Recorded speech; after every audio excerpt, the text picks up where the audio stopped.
Assalamualaikum warahmatullahi wabarakatuh. Perkenalkan, kami dari kelompok 1 SIKJ 2302 akan mempresentasikan hasil kerja kami dengan tema Quality Basic dari mata kuliah Pengujian dan Implementasi Sistem. Dengan saya, Nadia Maulida dengan NIM 10 20 42 300 181.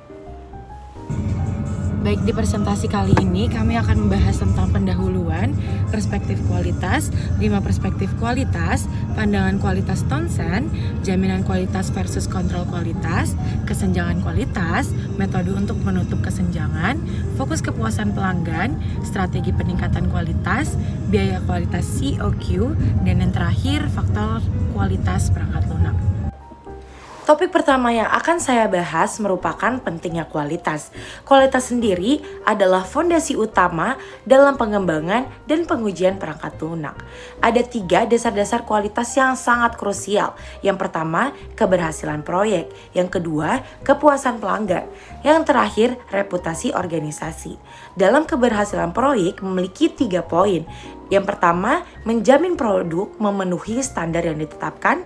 Yang kedua, meminimalkan biaya perbaikan dan juga pengembaliannya. Dan yang terakhir, bagaimana proyek ini menyediakan produk yang dapat dipercaya oleh konsumen. Selanjutnya, kepuasan pelanggan. Dalam poin pertama, memenuhi atau melebihi ekspektasi pengguna. Yang kedua, memberikan nilai yang signifikan kepada pengguna. Terakhir, ada membangun hubungan jangka panjang dengan pelanggan. Untuk reputasi organisasi, reputasi perusahaan ini sangat penting untuk pendekatan yang benar terhadap kualitas dalam seluruh siklus hidup pengembangan perangkat lunak, dari perumusan persyaratan hingga pemeliharaan. Selanjutnya, perspektif kualitas produsen versus pelanggan.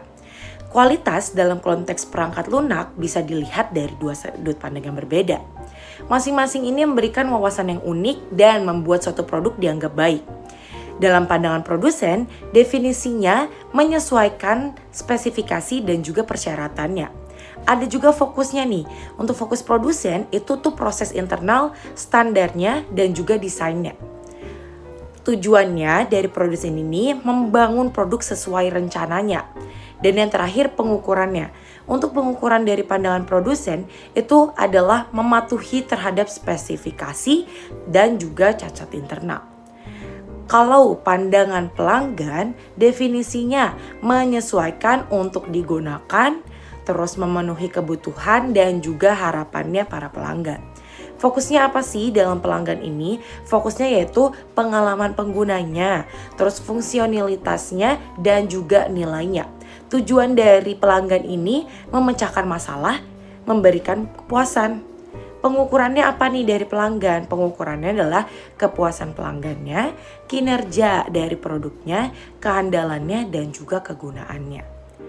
Implikasi dalam pengujian perangkat lunak itu untuk produsen adalah fokusnya untuk memastikan bahwa perangkat lunak ini memenuhi persyaratan teknis dan juga spesifikasi yang telah ditetapkan. Untuk pelanggan, fokusnya untuk memastikan bahwa perangkat lunak bisa digunakan, fungsionalitas, dan juga efektif untuk memecahkan masalah yang mereka hadapi. Dan aspeknya nih, untuk tujuan akhirnya pandangan produsen itu membangun produk sesuai rencana dan pandangan pelanggan memecahkan masalah, memberikan kepuasan. Selanjutnya, 5 perspektif kualitas.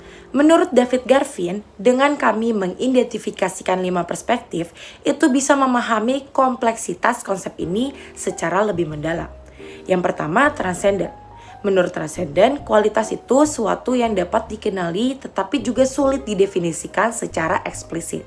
Contohnya, seperti karya seni yang dianggap berkualitas tinggi tanpa perlu daftar fitur. Yang kedua, berbasis pengembangan. Definisinya, kualitas ini menyesuaikan dengan spesifikasi atau persyaratan desain. Fokusnya ini lebih ke proses produksinya dan juga seberapa baik produknya ini sesuai dengan rencana. Contohnya seperti software yang dikembangkan sesuai dengan semua spesifikasi fungsional dan juga non-fungsionalnya. Selanjutnya, yang ketiga, berbasis produk. Kualitas ini diukur dari atribut ataupun karakteristiknya yang diukur dari produk itu sendiri. Semakin banyak atribut yang diinginkan, semakin tinggi juga kualitasnya. Contohnya seperti perangkat lunak dengan lebih banyak fitur yang relevan, kinerjanya lebih cepat, atau juga lebih sedikit bug. Yang keempat, berbasis pengguna. Definisinya, kualitas ini didefinisikan oleh kemampuan produk untuk memenuhi kebutuhan dan juga preferensi pengguna. Sangat subjektif sih dan juga bervariasi antar individu. Contohnya seperti aplikasi yang mudah digunakan dan intuitif bagi target penggunanya. Terakhir, yang kelima, berbasis nilai. Definisi ini sebagai rasio antara manfaat yang diterima dan juga harga yang dibayarkan.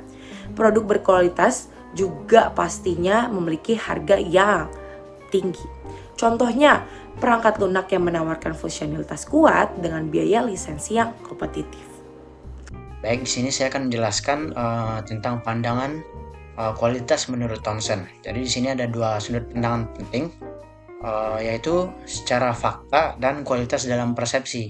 Yang pertama yaitu kualitas secara fakta. Nah, ini adalah kualitas yang bisa diukur secara objektif. Jadi misalnya kinerja produk, fungsional, keandalan, sampai kepatuhan terhadap standar. Jadi ini bisa dibilang kualitas yang sebenarnya.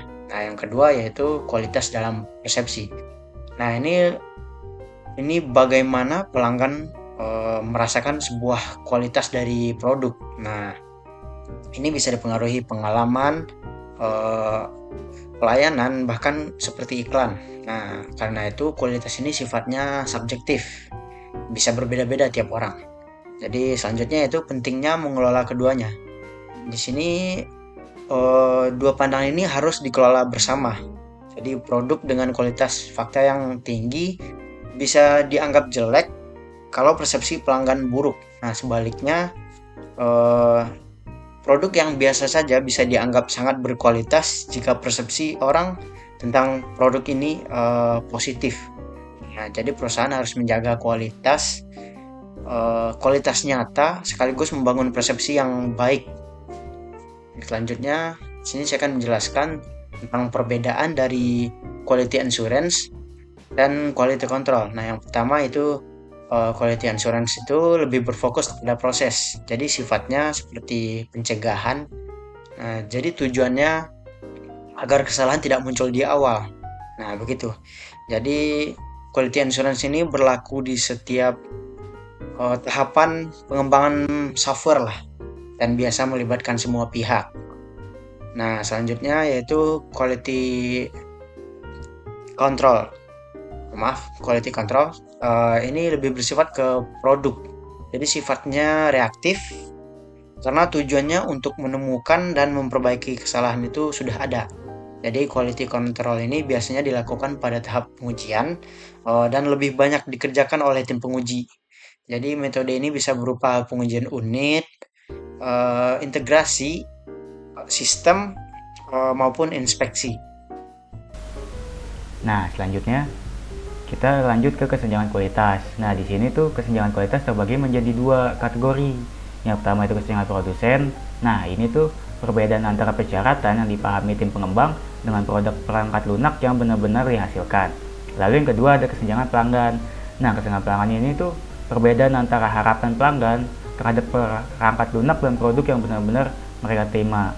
Nah, kedua kesenjangan itu sangat-sangat mempengaruhi kepuasan pengguna. Jika tidak dikelola dengan baik, hasil akhirnya bisa mengecewakan dan mengurangi nilai dari perangkat lunak dikembangkan. Nah, untuk menutupi kesenjangan ini, ada beberapa metode yang dapat digunakan. Nah, metode-metode tersebut yaitu ada pertama, yaitu survei, dengan cara mengumpulkan data kuantitatif dan juga kualitatif dari pengguna melalui kuesioner, wawancara, ataupun polling. Nah, survei ini tuh juga membantu mengetahui harapan, kebutuhan, dan tingkat kepuasan secara luas. Lalu yang kedua ada metode JAD atau Joint Application Development. Nah, di sini tuh menjadi sesi kolaboratif yang terstruktur antara stakeholder, pengguna, dan juga tim pengembang untuk mendefinisikan persyaratan bersama atau scope-nya. Jadi, JAD ini tuh meminimalkan miskomunikasi karena keputusan dibuat secara langsung dalam pertemuan. atau workshop. Lalu yang ketiga ada metodologi agile. Nah, di sini tuh pendekatannya interaktif ya. Jadi dia kayak menjadi sprint kecil dengan deliverable yang dapat diuji. Jadi ini agile ini tuh dapat menyesuaikan perubahan-perubahan dengan cepat berdasarkan umpan balik dari tim-tim lain maupun stakeholder. Nah, yang keempat ada kelibatan pengguna aktif. Di sini tuh melibatkan pengguna sejak tahap awal dan terus-menerus sampai akhir pengembangan, mulai dari user testing, demo berkala atau secara rutin, dan juga validasi prototype. Nah, keterlibatan aktif ini memastikan produk selalu selaras dengan kebutuhan nyata pengguna. Nah, selanjutnya di sini ada fokus kepuasan pelanggan. Nah, di sini kita tuh harus memahami banget bahwa ada dua jenis pelanggan. Yang pertama ada pelanggan internal dan kedua ada pelanggan eksternal. Nah, pelanggan internal itu yaitu individu atau tim di dalam organisasi yang saling bergantung, seperti tim pengembang, tim sistem analis dan lain-lain. Nah, kalau pelanggan eksternal itu adalah end user atau pengguna akhirnya. Jadi mereka yang benar-benar memakai perangkat lunak yang sudah dibuat oleh pelanggan internal. Nah, ini tuh perlu banget memuaskan keduanya. Jadi harus sama-sama penting. Jadi ini sama-sama penting nih. Namun kepuasan pelanggan eksternal tuh tetap paling yang menjadi kunci keberhasilan di pasar.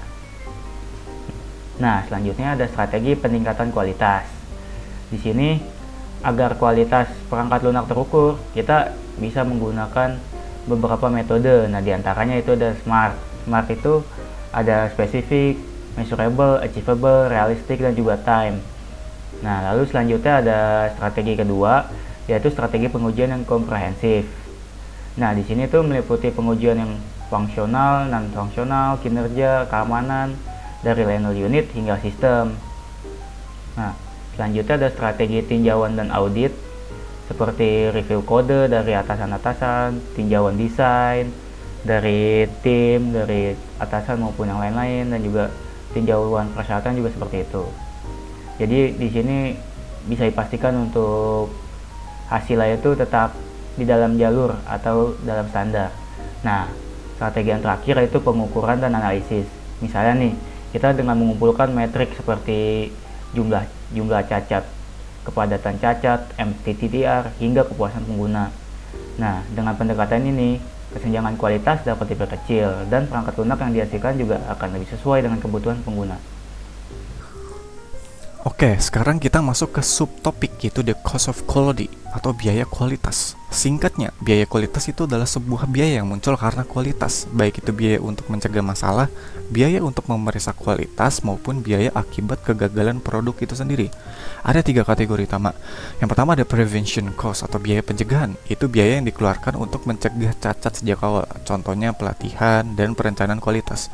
Yang kedua, ada appraisal cost atau biaya penilaian. Itu biaya untuk mengevaluasi produk, misalnya lewat testing, inspeksi, atau audit kualitas. Dan yang ketiga ada failure cost atau biaya kegagalan, biaya yang dikeluarin karena produknya nggak sesuai standar.